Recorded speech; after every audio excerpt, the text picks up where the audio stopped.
কি বন্ধুরা কেমন আছো? আজ আমি আবারও চলে আসছি একটা নতুন ভিডিও নিয়ে। আজ আমি আগরবাতি স্ট্যান্ডারে রং কইরা দেখাবো। তাই প্রথমেই আমি লাল আর সাদা রং নিয়ে গোলাপি রং বানিয়ে পাপড়িগুলোর রং কইরা নিব। আসলে আমার কাছে গোলাপি রং ছিল না, তাই একটু জোগাড় করলুম, কারণ আমি জোগাড়ুতে পিএইচডি করেছি কি না তাই। যাই হোক, একে একে আমি সব পাপড়িগুলারে গোলাপি রং কইরা নিব।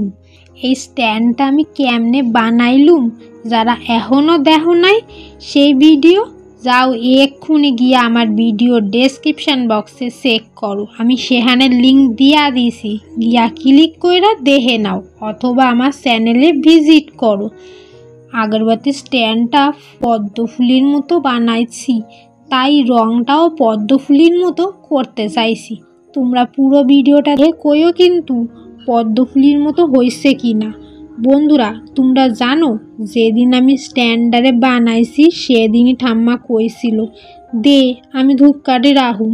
আমি বললাম খাড়াও ঠাম্মা, আগে সুহা তারপরে রং করুম, তারপরে তুমি নিও। ঠাম্মার তো খুব পছন্দ, তোমাকেও পছন্দ হয়েছে কি না কমেন্ট করে জানিও তো। দেখো এক এক কইরা সব কটার পাপড়িরে রং করা হইয়া গেল। এইবার হলুদ রং নিয়া পদ্মফুলের মাঝখানটায় রং কইরা নিব। বন্ধুরা কোনো কাজেই তাড়াহুড়া করবা না, সব কাজেই ভালোবাসা দিবা। এবার সবুজ রং নিয়া নিচের ফাঁকা অংশটুকু সবুজ রং দিয়া কইরা নিব। এই সবুজ রং আমাগো প্রাকৃতিকরে মনে কইরা দেয়, প্রকৃতি যা মায়ের মতো এর ভালোবাসে। তোমাগো উচিত এই প্রকৃতিকে পরিষ্কার পরিচ্ছন্ন রেখে প্রকৃতি মাকে তার ভালোবাসা ফিরিয়ে দেওয়া। তাই বেশি কইরা গাছ লাগাও আর প্রকৃতিকে দূষণমুক্ত রাখো। তোমরা জানো বন্ধুরা, এই পদ্ম ফুল যেমন আমাদের ভারতের জাতীয় ফুল, তেমনই এই পদ্ম ফুল দুর্গাপুজোর সন্ধি পুজোয় 108টা ফুল লাগে। কেন 108টা ফুল লাগে এই গল্প জানতে হলে আমারে কমেন্ট করো। আবার লক্ষ্মী ঠাকুরেরও পদ্ম ফুল ছাড়া পুজো হয় না। এই পদ্ম ফুল কিন্তু শুভ্রতার প্রতীক। দেখো সবুজ রঙও হইয়া গেল।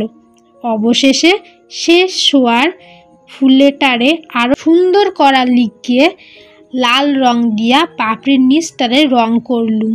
আমার ভিডিওগুলো তোমাগো ভালো লাগলে অবশ্যই লাইক শেয়ার কমেন্ট কইরা আমার উৎসাহ দিবা, এবং নিচে সাবস্ক্রাইব লেখা কালো বাটনটারে প্রেস কইরা পাশে থাকা বেল আইকনটারে ক্লিক কইরা দিবা, যাতে এই চ্যানেলে নতুন কোনো ভিডিও আইলে তোমাগো কাছে আগে নোটিফিকেশন পৌঁছায়। আজ তবে এই অবধি থাক, বাকি গল্প হইব পরের ভিডিওতে। এবার বলো কেমন হইছে।